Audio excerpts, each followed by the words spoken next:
It's the Super Millennial Brothers. Hello. So today we're going to talk about something a little more serious than what we usually go on about. Sex trafficking or human trafficking. You we did an interview recently with Cowboy 222. That's his Telegram Telegram. moniker. That is a moniker on Telegram. He also has a channel on Telegram called Stop Sex Trafficking, which you can find if you search in Telegram. And we'll leave it in the descriptions. Yeah. So With that, please enjoy the interview that we did. we did. So here it is. Enjoy, which I already said. Yeah. I got into it. I was blind to this crime as bad as, or just as well as anybody else is that knows that nothing about it. Yeah. And through a mutual friend of mine, I met, girls about, around my daughter's age and stuff like that. And after knowing her for quite some time, she started being comfortable. So she started telling some things and about what happened to her and her sisters and her mother. And her mother's boyfriend had trafficked her and her daughters. Jeez. And ended up killing her mother. And then, it was just a short conversation, and I couldn't let it go. So I started researching on, people selling people for sex and stuff like that. To me, I just thought it was just like if somebody's going to sell sex, it's a prostitute selling sex. Right. The standard You don't pimp. think of people. Yeah, you don't think of people actually just taking a human being and making a profit off of them like that. A year and a half ago, I knew nothing about it. And so I started doing my research on it and seeing how real this thing was. And I'm like, this is unbelievable. And then I started getting a calling from God from it. And I know it's a calling of God, because a lot of times we get a feeling God wants us to do something. And I'm going to be honest with you. I think this is really the first time I've had a true calling from God to really do something. Mm-hmm. And,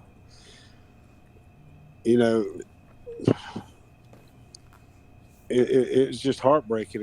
And, I sit there and cried about it for 3 days. And finally, I told God, I said, I'll do what I can. And Yeah. like I had told y'all before that, I try to go on with everyday life and, started a new trucking business and stuff like that at the same time. And then this, but I mean, it's all I think about. And, like I told you personally, people that know me real personal, they don't know how much I really do stay involved in it, because if you involve them in it in everyday life, you ain't gonna have nobody who want to be around you. So, basically that's how I got started in it, and then I just started educating myself, um, spending money on education, and then uh, ran into some people that is involved in the Tim Tebow organization, and started doing training with them, learning a lot along the way, and how to do rescues and how to set your rescues up, stuff like that. And now, I've just kind of ventured out on my own and doing it myself. How long have So you been doing it yourself? Oh, about a year. you're talking about training. What is the training for that? There's several online courses you can do. You could pay money, which I mean, I spent up into the thousands of dollars on training on different courses and stuff like that. But then again, there's also training that you could do that everybody could do, and it's free online training. You got one course, or actually Operation Underground Railroad. They have several courses you can take that's free, Mm-hmm. and then there's other organizations out there too that have free training that you can just go on and take a little class and just learn the signs of what to look for in sex trafficking and stuff like that. Everybody can't get involved mentally Oh, Yeah. just because into there's this too fight, much and I strain. and I yeah, and I understand everybody can't mentally involve themselves in it to the extreme that I want to and that I will do. And I've had several friends say, well, everybody's just not equipped to be able to get out there and do that. But everybody is equipped to be able to. I really strongly believe our number one fight in this crime is education. And Mm-hmm. if everybody could just take simple courses and learn the signs, if it's just to protect their own children Yeah. and, and protect other children that parents aren't involved. And I know I'm skipping around here a little bit, but one of the things that aggravates me is, most children are raised by social media now. And social media is the number one weapon that these predators use to get those children. Now you brought up social media. Which social media are we talking about? Is it Facebook's number one. More women and children, and even people. We spoke of sex trafficking. Okay, it's human trafficking. Yeah. Anybody that's sold for a profit outside their will is human trafficking. And even through Facebook, you have people that's even trafficked through the workforce. You have them trafficked through the sexual side of it and all that stuff. And Facebook is the number one weapon. You can even have people that work the dark web and stuff, and it's on Facebook in there. Mm-hmm.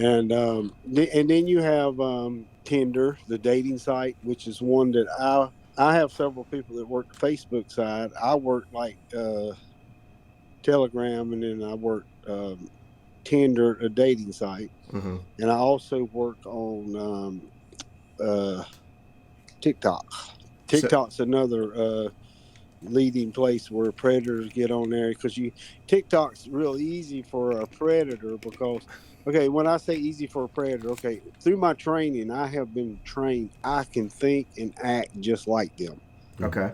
And it really kind of bothers you because when you actually mentally put yourself there, you are one of them because if you go in there and you're trying to do a deal on a rescue that that you could screw up if you say or do the wrong thing.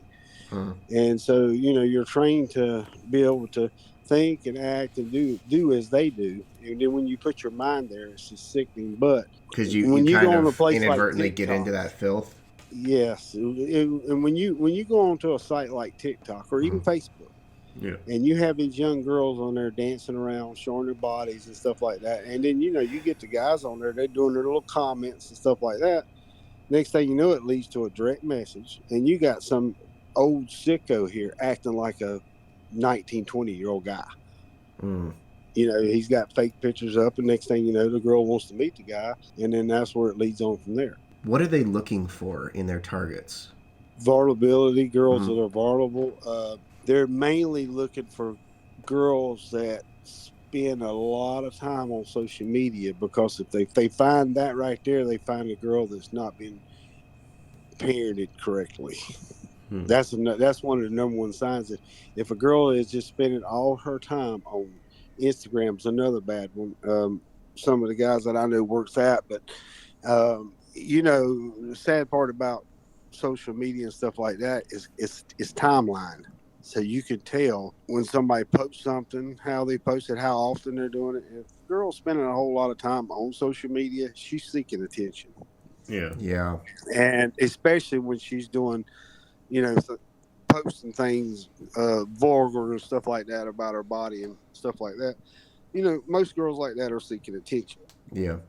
and that is one of the number one things they look for. And then they also look for girls that are more more in the maybe the poverty side of it. Mm-hmm. In social media, those are easy targets. And but one of the things that people mislead is they think that girls that are in poverty are the most vulnerable, and that's not true. All it takes is an easy target for somebody. Like I said, it could be a girl that's a millionaire's daughter or something like that. To me, they're more vulnerable because they don't have their parents' attention.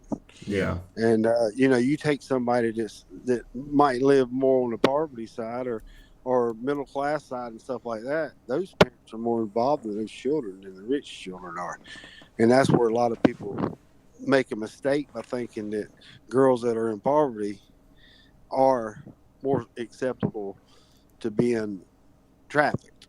Mm-hmm. But what makes them easier target is somebody in poverty is when you come in and you do your grooming and you start giving them nice gifts, buying them nice things that they never get. Just like if you was trying to the same thing you would do when you was wanting to try to start dating someone, and you wanted to make that woman like you and make her see how good you are and all that stuff. That's the same thing a boyfriend pimp would do. They would come in and they going to try to win her heart just like you would if you was trying to date somebody. Hmm. And then once they do that and they get in there, and then that's when the grooming's over, and then they'll start trafficking them. Mm. Huh. That's very sad and disturbing. Yeah, because it's kind of messed up for safe for a normal guy that's really wanting to date somebody. Well, those groomers are using the same tactics you would to try to win a girl's heart, and that's what he's doing the same thing to the girl that he's grooming to traffic. God, that is so insidious. That is so. How do you get to that point where you can do that to another human being? That's so disgusting.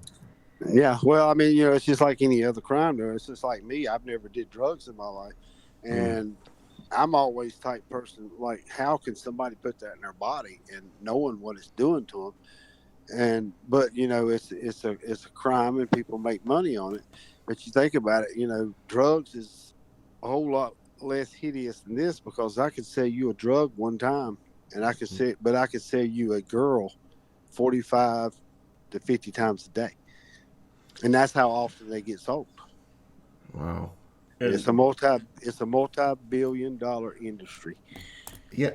Well, speaking of that, it's one of the Well, biggest. I read an article because I was doing a little bit of research, and human trafficking is the third biggest criminal industry in the world. But it's the fastest growing. Yeah, and it'll Yes. soon overtake Yeah. the other two, Exactly. which I think is illegal arms dealing and Drugs. drugs, Yes. Right. which is, I mean, it's a staggering. That blows my mind that selling people, like we all think slavery, is done, but it's not. They're No, it's just, worse than it's ever been. yeah. Yeah. It's It's alive and well. It's alive and very well and flourishing in this country And too. yeah, well, in America it's getting worse. But like for instance, and we're speaking on sex trafficking and stuff because that's what I more work and it's what I'm more called to do. Hmm. But the sad part about it is you sitting there talking about slavery. It's alive and well. You're right. You would not believe the numbers, and I don't know the numbers on that as much as I do as far as sex trafficking. However, but we would probably not believe the numbers of people that are being trafficked for labor, which is the same as back in the slavery days that we think of people picking cotton. Yeah. I mean, it's alive and well, just as well as sex trafficking is. Yeah. I've heard numbers in the low numbers are 15 to 50,000. The higher numbers, which these are the numbers I was more familiar with before they started to get into like censorship and things like this. But we're talking 2,000 to 300,000 plus people every year are In the trafficked United States. in the United States alone. Yeah, that's just alone in the United States. Yeah. And I'm going to go with the higher numbers because I think the lower numbers they sit there and say is 14 to 17,000 Yeah. That doesn't make any per sense to year me. in America. That's there's no way that is even close, because I mean we're not sitting there talking about the girl that left home and she's down here at the Motel 6 getting sold by the guy she left home with for sex. Yeah. You know, and those numbers are even higher of girls just like that right there that we know nothing about. On my downtime, I spend most of my time at motels. Yeah. As I'm a truck driver, sometimes I'll be stuck in different states and stuff like that, and I might not even want to come home that weekend or something. I'll go pick out a motel and I stay at it, and that's what I do is I work it. Mm-hmm. And by doing that, I have had 2 rescues by just staying in a motel. Nobody even called me to ask me to help to rescue anybody. I just seen it. That's a good segue right there. Let's talk about some of your rescues, if you can. Well, I could tell you how many of. I mean, I can't sit there and tell you how I went how the rescues went and how we Yeah. went about it, Mm-hmm. because you know a lot of the traffickers already know, but you know then you got your least experienced traffickers that just hear about it, that go out there and don't know nothing about it, but they can hear this interview and say, "Oh, I need to watch out for that." But anyway, you know, I've Yeah. had my first rescue was involved with during my training. I just watched and looked on, Mm-hmm. and you know, well, let me stop right there by saying, in America, it's harder to fight sex trafficking than any other country. Why For is the Really? that? fact reason, for the fact reason is our laws um, are so much stricter. Mm-hmm. And you know, like if you're doing a rescue, now I have done rescues that did not involve the law enforcement, and but a lot of times in America, if you do stuff like that, you can get in the middle of a situation to where you're going to get arrested too because you was involved in it. Mm. Because like whenever I'm, you know, because you're actually spending money for the sex to get the Yeah. girls lured away. Yeah. So you know, a lot of times when you do it and law enforcement's involved, and you get the right law enforcement, they'll let you be involved in the case itself. But then, you know, then there's a lot of law enforcement stuff they just want to handle it themselves. Mm. And one of the things you want to do is anytime you're going to do a rescue, your first thing you have to do is you've got to have a plan to where this girl's going to go, girl or girls.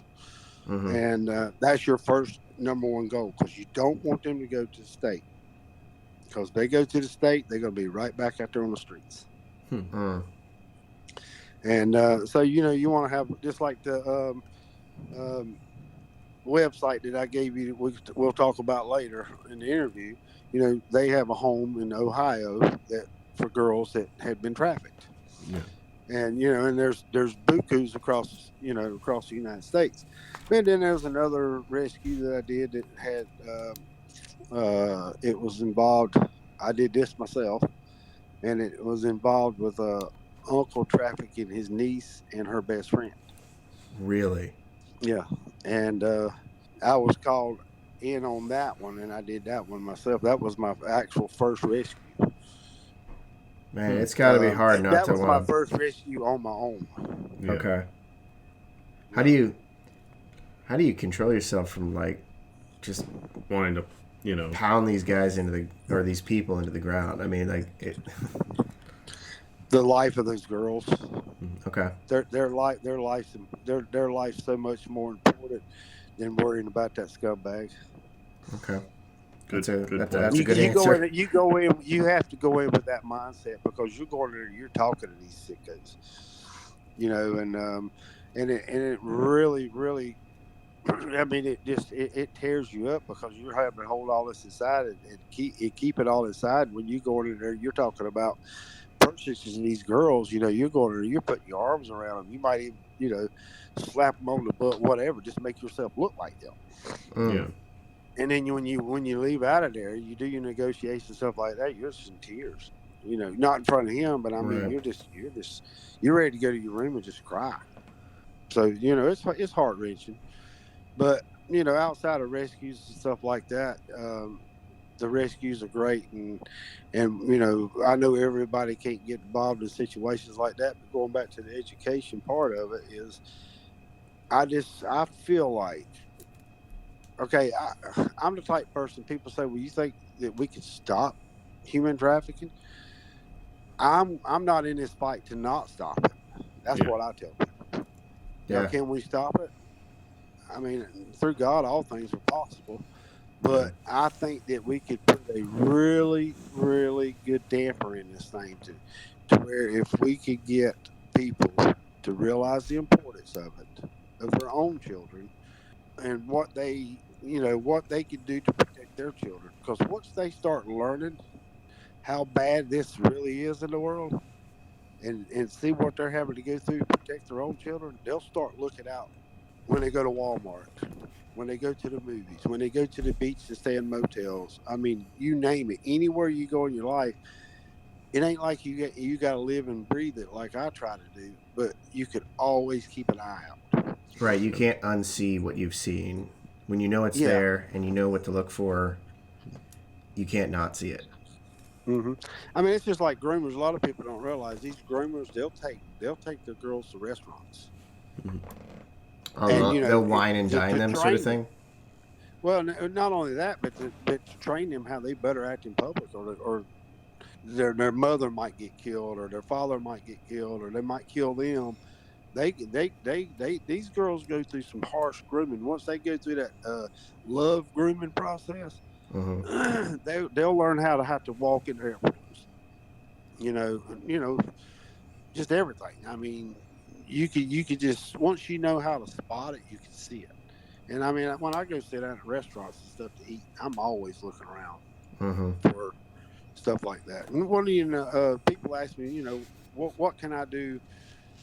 What can I do to help stop it? I might say, what kind of work you do? Well, I'm a nurse. Okay, go online, Google sex trafficking awareness for a nurse. Any trade you do, truck driver, Google sex trafficking awareness for a truck driver. I'm a real estate agent. Things to look for as a real estate agent for sex trafficking.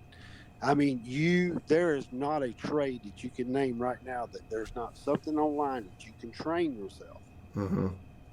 to look out for the awareness of sex trafficking. Just like I said, real estate a while ago.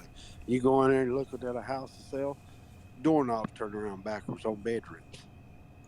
Yeah. That's one of the number Oh. one signs that somebody's been trafficked in a house. Oh, so that they can lock the door from the outside. Right. Mm.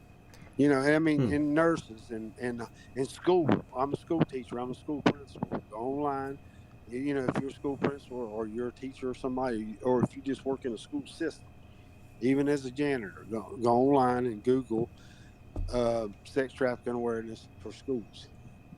Hmm. It's all over. Okay. I And I have a question about like when they're hunting. I say hunting, but like when they're looking for targets, vulnerable targets. What are some of the things these predators will do to like mark their target? For others that might. Because I saw a video one time of it was simply just a black zip zip tie tie. on the Yep, back that's true. of a like the where the person won't see it on their car, where the Right. woman. Yeah, that's a new thing that's going around too. Mm-hmm. Um, traffickers look for like for instance, they're going to Walmart. Okay, let me give you an example of something I did one time. I kind of give you an example. I Okay. can go into Walmart and I can go ahead and put myself in the mindset as uh, I'm a trafficker and I'm looking for somebody in Walmart that's easy target. Well, I was at Walmart one time and this beautiful, beautiful, I mean, gorgeous mother and daughter tree, double, or Mm-hmm. just mother and daughter, just two beautiful. I mean, the little girl's probably 19 years old, and her mother would say they were just two beautiful girls. And I sit there watching there for a minute. There's the makeup aisle, and the girl had her phone up to the makeup the whole time, like she was filming it, showing somebody. And this went on for like 20 minutes. I mean, she looked at all this makeup and all that stuff, and I'm standing there looking at this girl, and if it would have been a normal woman that was paying attention, she could have seen that I was more like in a I was stalking her, Mm-hmm. but she never paid me attention the whole time. And I'm talking about I never took my eyes off of her. I was standing on the same aisle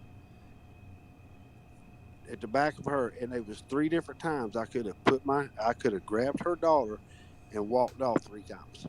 Her Really? daughter come that close. Yeah, one time her daughter come up and slapped me on top around my knee area and waved at me and then run back off.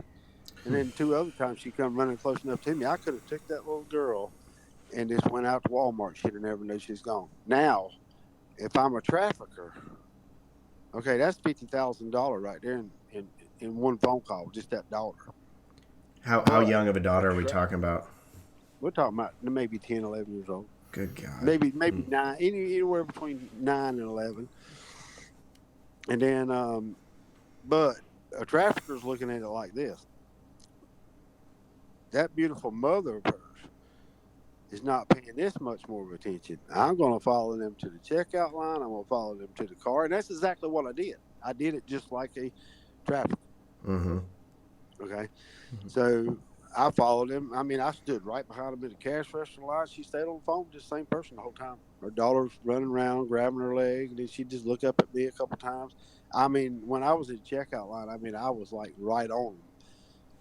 And then I walked all the way to their car. She never noticed me the whole time. From the time I was in Walmart, this was like a good 45-minute ordeal. Never one time noticed that I was that close to her. I got all the way to the car with him and stuff like that. When she got her daughter in the car seat, I walked around. I said, "Look," and I mean, I put my own life at risk here because this woman, all she'd had to do was holler, and I could have went to jail. Yeah. But I'm doing this as educational, so a lot of people say, "Well, what happens if you die doing this, or if you get in trouble doing this, whatever?" I said, I got in this because God called me. It's their life. I mean, it's my life or theirs. I mean, it's do or die. So I told her, I said, "Look," I said, "I don't want your beautiful little daughter to get hurt or nothing like that." I said, "I want you to get in the passenger seat of this car. I'm gonna get in the driver's seat, and I'm gonna talk. And if you scream, it's not going to be good for you." Okay. Just please don't hurt us. I said, "I'm not going to hurt you as long as you get in the car." So she got in the passenger seat, and I got in the driver's seat. She's sitting there just. I said, "Don't cry." I said, "You don't want your daughter to start crying." And I was saying it where her daughter could hear it. Her daughter kept saying, "Mommy, that's the man in Walmart. That's the man in Walmart." Her mama never knew I was there. She's like, "What's she talking about?" I said, "Look," I said, "You're safe." I said, "I did this. I risked my life to do this, to give you education." And I went through. I'm not going to go back through telling you everything because you Yeah. already know the story. But I went back and telling her everything that happened in Walmart, all the way to the checkout line, all the way to her car. I said, "Now, if I was a real trafficker, you and your daughter right now would be sold for a good, you know, $60,000, $70,000 in my pocket. All I had to do is make a phone call. Y'all would be in a different state, maybe even a different country." Hmm. And she goes, "For what?" I said, "Because they sell y'all for sex. Even little girls like that?" I said, "Absolutely." And I mean, that girl was just she was crying. I said, "Look, you're going to upset your daughter." I said, she's like, "I just can't believe this happens. This is going on." I mean, I was sitting in her car with her for a good 40 minutes, educating her, Mm-hmm. showing her stuff on the phone and stuff like that. The girl's on our channel on Telegram Hmm. and all that stuff, but she couldn't believe that it happened that easy, and that she was that vulnerable that I could have took both of them. And I told her, I said, if I was the wrong guy, I said these people walk around Walmart just like I did with y'all. Hmm. I said I put myself into the trafficker mode, and I looked at y'all just like I was going to traffic y'all without the intentions. Hmm. So it And was that easy to get her in the it was car. it was that easy. That's shocking. Because you got to think about this. When you go to a mother and you tell them that you're going to kill their daughter, Mm. their first instinct ain't going to be to scream. And Yeah. and the bad part about it is their first instinct needs to be to scream because that trafficker don't want no trouble because he's got more business. Yeah. So they need to just scream, and they don't need to scream help. One of the number one things a woman that's in trouble can scream because it catches more attention. Scream fire. There's a fire. It just gets more attention than help, Hmm. Yeah. I can see and that. that's one of the things they teach you. But fight, scream with all your mercy because if it is a real trafficker, your life's going to be a whole lot worse when you get in that car and not scream versus you Complying. know yeah, exactly. Because I mean, once you get in that car and you're gone, nobody's gonna. There's a chance that nobody's ever gonna see you again. How quickly do they disappear? they can go from a different state to a different country. Is it Oh like yeah, a they change traffickers all the time. I mean, you have swaps in the airports all the time. You have swaps at the bus stations all the time. These traffickers, they'll swap their victims mm-hmm, until they're not usable anymore. That's why a lot of people. I have a different look on prostitutes mm-hmm, because, and it's made me realize, women just don't wake up in the morning and say, "I want to go sell sex." Yeah. It's just not natural for any woman. I don't care if she's on drugs or not. yeah, They just don't naturally wake up. And don't get me wrong, I know there's some out there prostituting that's doing it on their own will because that's the only thing they got, the only means of making money. But the majority of these prostitutes that are on these streets started somewhere in trafficking. Hmm. And then when they get all these drugs, it's got them all used up. Their teeth are rotting out. They don't look as good as they once did. Then they are let out on the streets, Hmm. yeah. and that's where they end up just being uh, moved around just for drugs.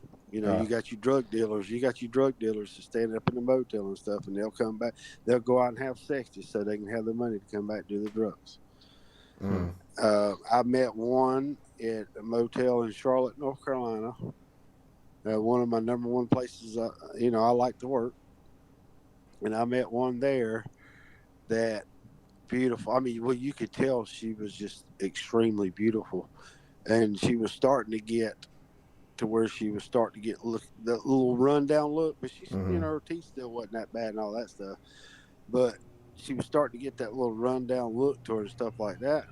And I went to that motel and stayed for like 3 or 4 weekends, and finally I got her to trust me enough to give me. She had no cell phone, and I said, I finally got her to trust me enough to give her mother's telephone number. She said, "No, my mother don't won't have anything to do with me. I know that." I was like, "No, that's what you were told."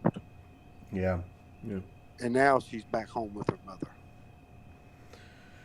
Well, I can only imagine that it's a self fulfilling cycle where they are, because like when you do something bad, you don't want somebody to see it, and you especially don't want your parents to see it, and they can use that against them. Well, that's what the traffickers do. They they, Yeah, they use that against them. Say your mother and them never want to have anything to do with you, and then that's why you got a lot of these prostitutes that just stay out on the street because they never want to contact their family again. yeah. Just like that girl that I was talking about just now. I mean, she's back with her mother again because she finally trusted me to give me her mother's number. And she knew it by heart. She didn't have no phone or nothing. She just knew her mother's number by heart. Hmm. They were from Louisiana. Mm, And her mother come home. I stayed in the motel for 2 days with her in it. And I told her the whole time, I said, no drugs, nothing. And this girl was fighting it. And I didn't want to have to call the police and nothing like that for her to go in the system.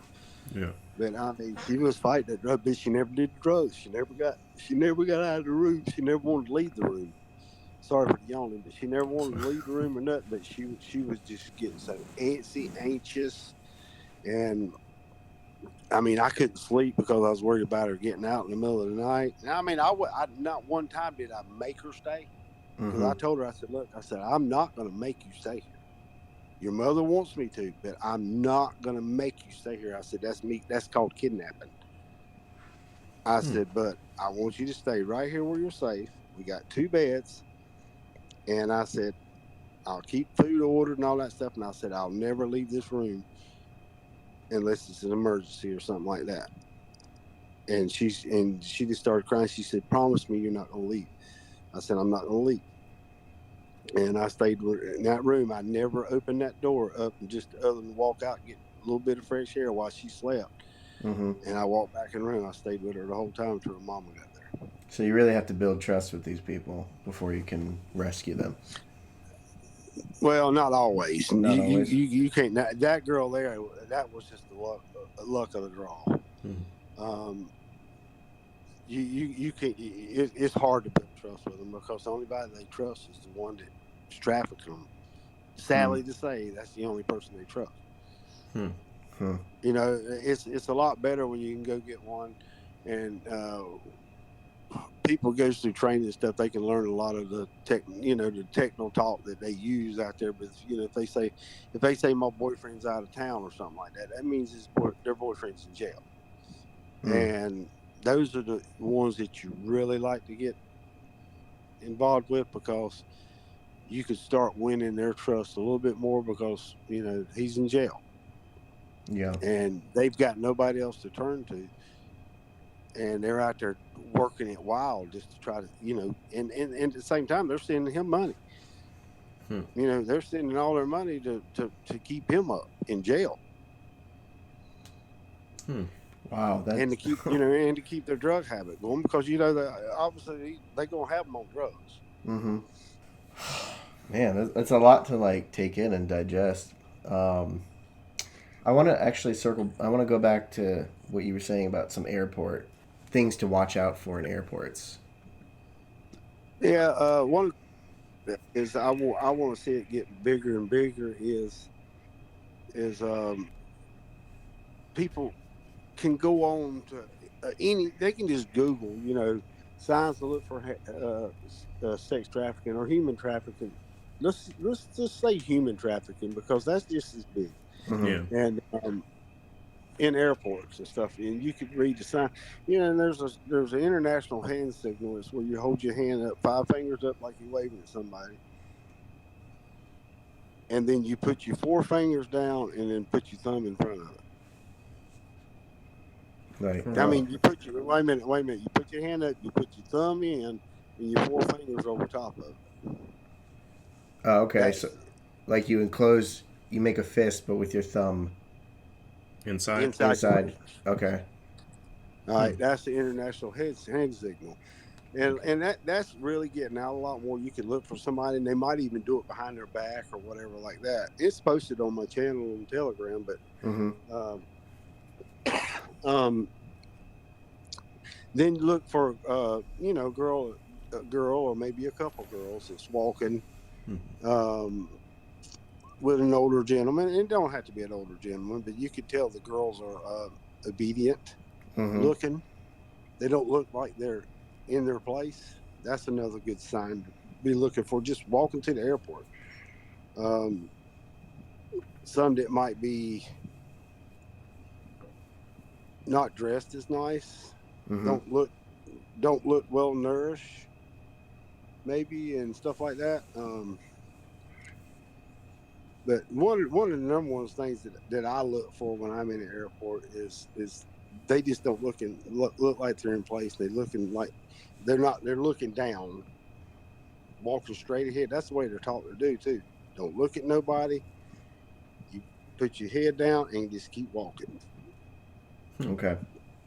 That's one of the number one signs to look for, is the girl that looks like she's in obedience. And that's the same thing at a restaurant. If you're looking for it at a restaurant, it'd be like a girl that's not looking around, a girl that don't look happy. Okay. In a situation. In a situation that should be a happy situation, they are. Or they should be looking about and feeling. Yeah, they're not acting the way a young girl or woman should be acting. Right, in that situation. Okay. So, what are some of the things we can do to, I don't know, take action or help prevent? Or, learn and educate, or, teach others about this, and kind of bring it more to light to people, because it's a hard thing for anyone. Well, one of the things that I'm always going to push is education. I mean, educate yourself. It's simple. Just educate yourself and also protect educate your children, so they can look for it in their schoolhouses. Things that they need to look for. Just one thing is to protect herself at school, but at the same time protect the other girls at school. And that's one of my number one things. Another thing that bothers me is and we're working on a nonprofit organization. I got a really good guy. I won't call him by his name, but on our channel, he's called Squeezebox. Him and a girl named Jennifer. I've got a good team that I'm getting together. Yeah. He and Jennifer, they are working on the nonprofit, and they've been working really hard on it. And the good thing about her is she knows how to get into the educational programs, like get into the schoolhouses, to get speakers inside the schoolhouses. Like herself, she'd be a good speaker too. And God's put a lot of people, good people, in the presence of all this, because I would say in my presence, but it's not my presence, it's God's presence. But God's put a lot of good people in this presence that, like Jennifer, she's a good person, because she knows how to get into the school systems and stuff like that, and make stuff happen, as far as us being able to get in there and educate teachers and educate students and educate principals on this situation. Mm-hmm. And she's working on the organization. And then, the squeeze box guy, which I won't call by his name because he's probably going to be working underground, doing a lot of underground work too. But we call him Squeeze Box on Telegram. He's a home builder. Mm-hmm. He's a remodeler and home builder. So there you go. We got somebody, once money's raised up enough that we can buy an old house and fix it up and put workers in it to be able to rehabilitate victims and stuff like that. Mm-hmm. So God's put a lot of good people in your path. into the path of all of this, Mm-hmm. to make it work. So they're working on the organization, and maybe the next time, if we do another interview sometime, that we'll have all of them involved. Yeah, no, absolutely. Well, speaking of that, I would want to do a follow-up interview, in the future, if you're cool with that. Oh yeah, that sounds good. Yeah. And like I say, we'll have the organization going hopefully by then.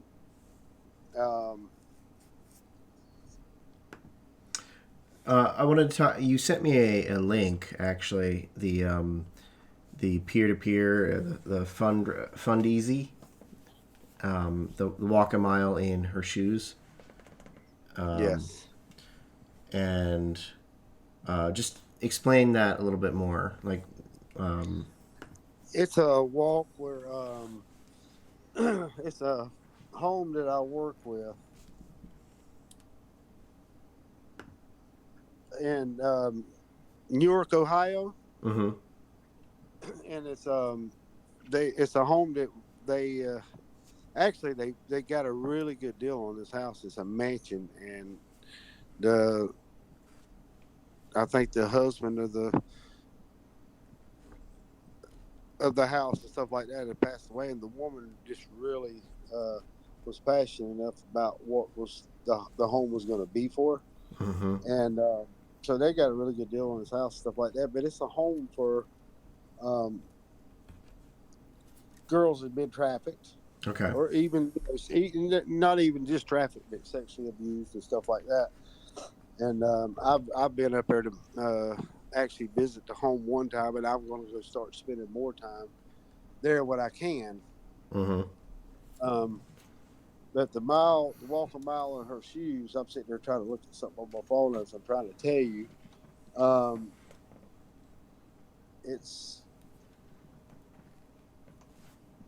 It appears it's a third annual walk a mile in her shoes. Oh, he's got the website up, so he's looking at it right now. Okay. Yeah. Well, so and it's the Kingdom Towers. I was trying to find their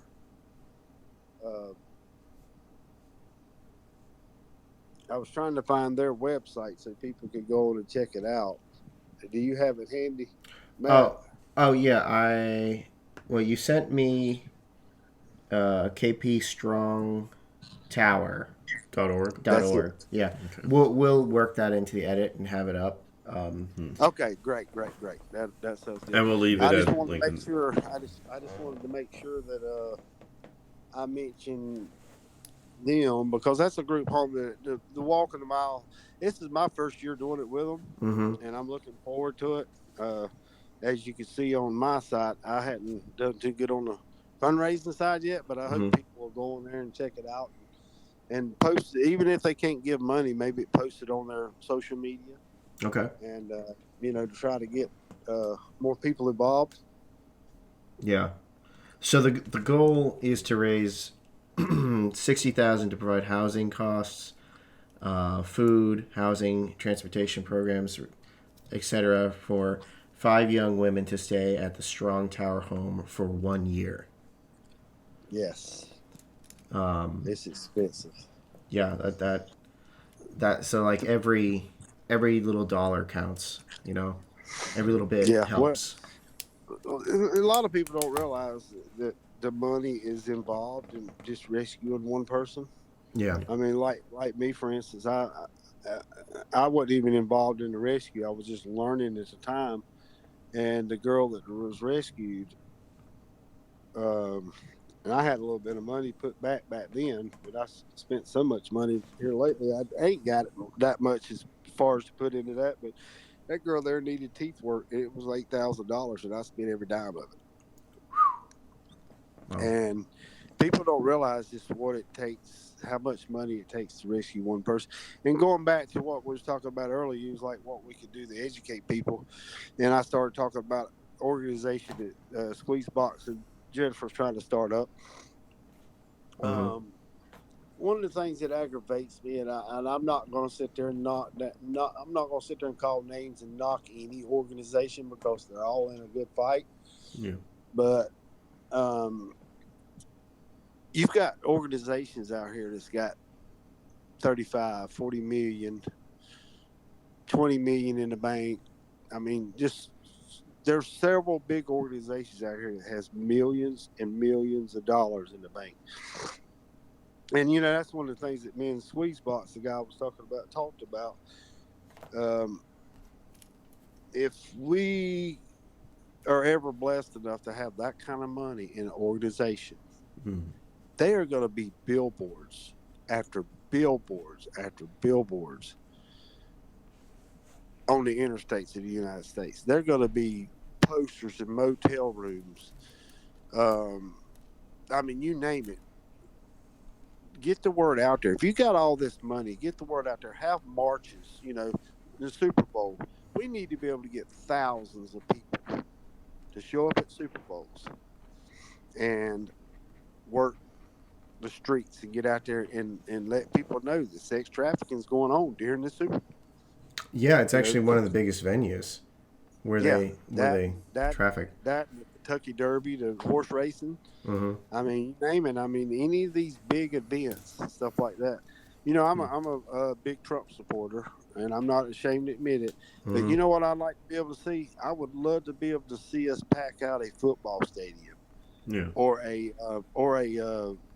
indoor arena like Trump does. But I want us to be in there bringing awareness to sex trafficking. Yeah. It's so amazing how our minds are equipped to where we can get so excited about something, and just pack a house out for a concert or whatever, or watch a bunch of people play football or basketball, whatever. We can pack a house out for that, but we can have us a um, sex trafficking awareness. You probably won't hardly have nobody show up. I've always been a college football fan. I've never really I mean, I was back in the day for NFL and stuff like that until they started their political bullcrap. But I've Yeah. always been a college football fan, and I hardly ever watch it anymore Yeah.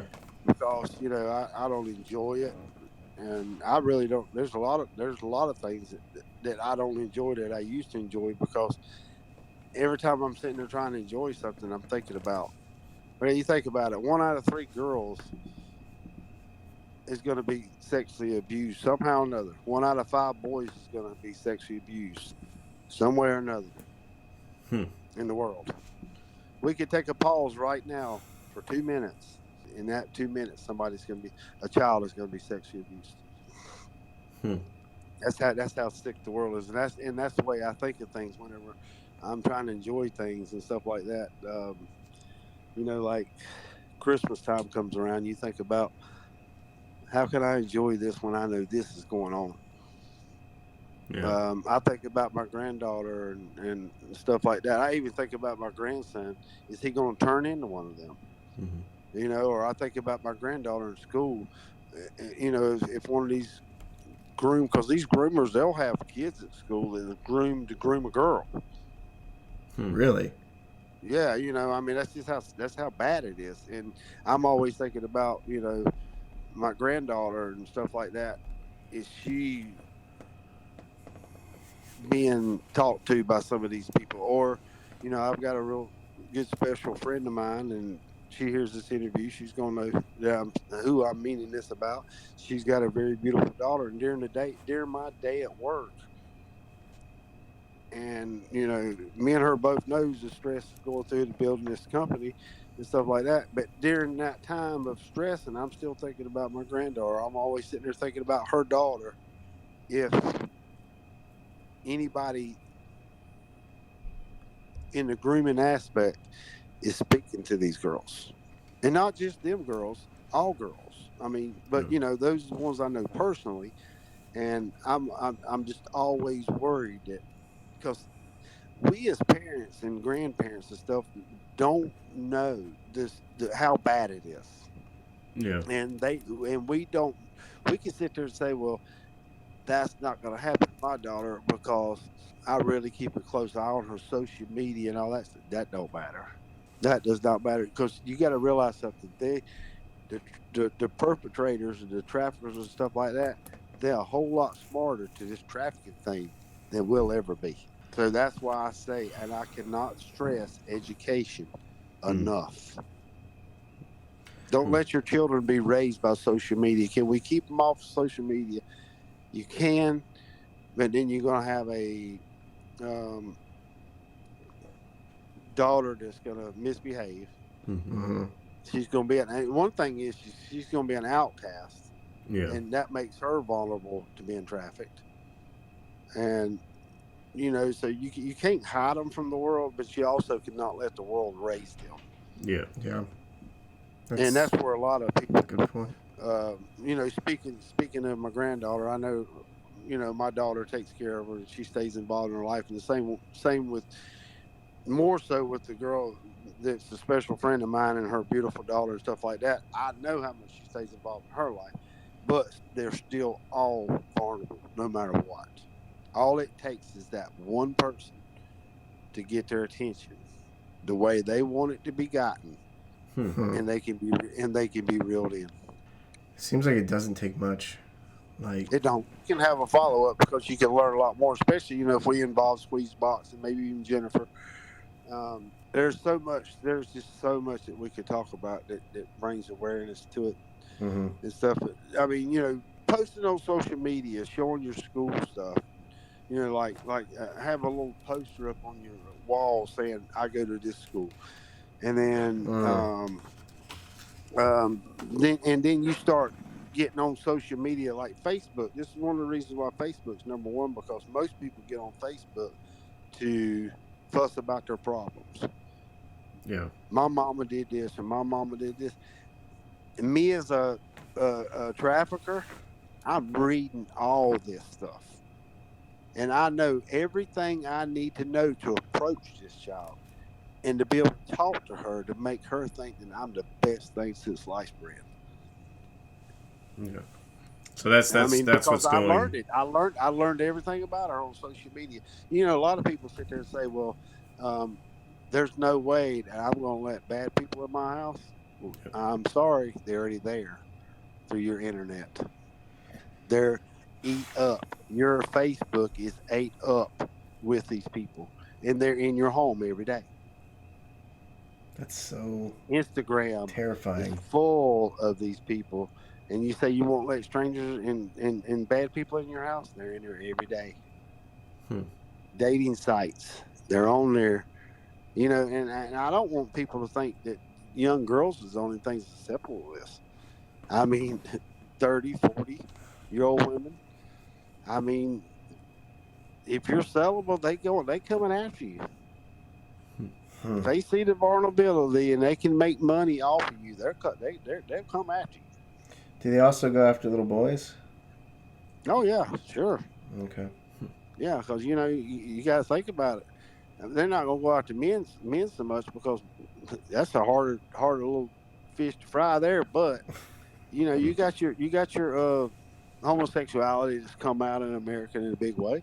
Yeah. Yeah, there's a bunch of sick men that like to have little boys. Of course, little boys are vulnerable. That's why I always say children and not just girl or boys. I always Yeah. say women and children. Hmm. Now I know I might have said girls more tonight than I normally do, but like on my posts and stuff like that, I always say children Yeah. because little boys are just as susceptible as girls are, Hmm. Yeah. and that's sad. It's sad for even a woman or anybody to be sold for sex.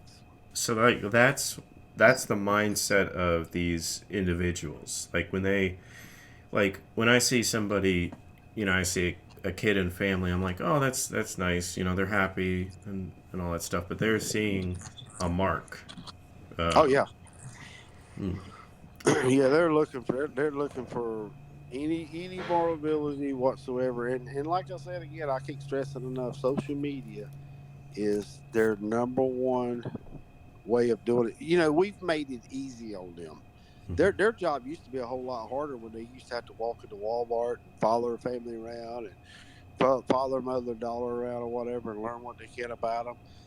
Maybe even follow them home and look outside their home. That's the way they had the traffic back in the old days. yeah. But Now they can just do it with we an make internet it connection. so easy now because we get on our Facebook. And that, I mean, they'll even watch the mothers and stuff, talk to their friends and stuff on there. I can't believe my daughter did this, or my daughter did this, my daughter did this. They're taking all these notes, Hmm. taking all these notes. It takes 48 hours to groom a girl the way you want her groomed before you start trafficking her. 48 hours. 48. That's unbelievable. That's crazy. They take notes. They take notes when they're on this internet and they're acting to be somebody else. They're taking notes just like if they was trying to become a doctor, scholar, or something. Yeah. They know everything about this person before they approach them or before they have somebody to approach them. They'll even find the right people to put in place to approach that child or that woman. So they learn the psychology of the victim. Oh yes, these Hmm. a lot of people think that these traffickers and stuff is just nothing but drug heads and stuff like that. No, I mean you do have your street traffickers and stuff like that. Some of these traffickers are very genius people. I mean, I learned a lot of that from me and Squeezebox. The guy I was talking about earlier. We had um, online a 4-way call with a experienced somebody that had a lot of experience in working sex trafficking. He's went abroad. He's done it here in America. And I mean, he's the one that actually taught me how much harder it is to work here in America. But he was the one sitting there. He told us, he's like, a lot of y'all think that these traffickers are just a bunch of bums. They're not. These are actually smart, genius people that figure this stuff out. Hmm. They're the ones up there making the big money. They probably never even they may not even ever touch that victim. They're sitting there taking these other traffickers and figuring out which one's the best one to send to that girl to get her. Hmm. So there's money involved in this thing from the person that gets them to all the way up to the person that actually found them online. And I mean, there's a lot of money turning in this situation into That, this crime. But mm, the number one thing you asked me earlier, number one thing or the few things that I think that would be the best thing for people to start realizing is the main thing is education. okay. What I Education. can do this from stopping from helping. How can I stop this from happening to my child? Yeah. And men need to step up more. We got more women fighting in this country than we do men now, and that's sad. We need men to step up and be men again and help stop this from happening to their families. So education is the number one thing. And pay attention to what's going on in your child's life. Don't let the internet raise them. Hmm.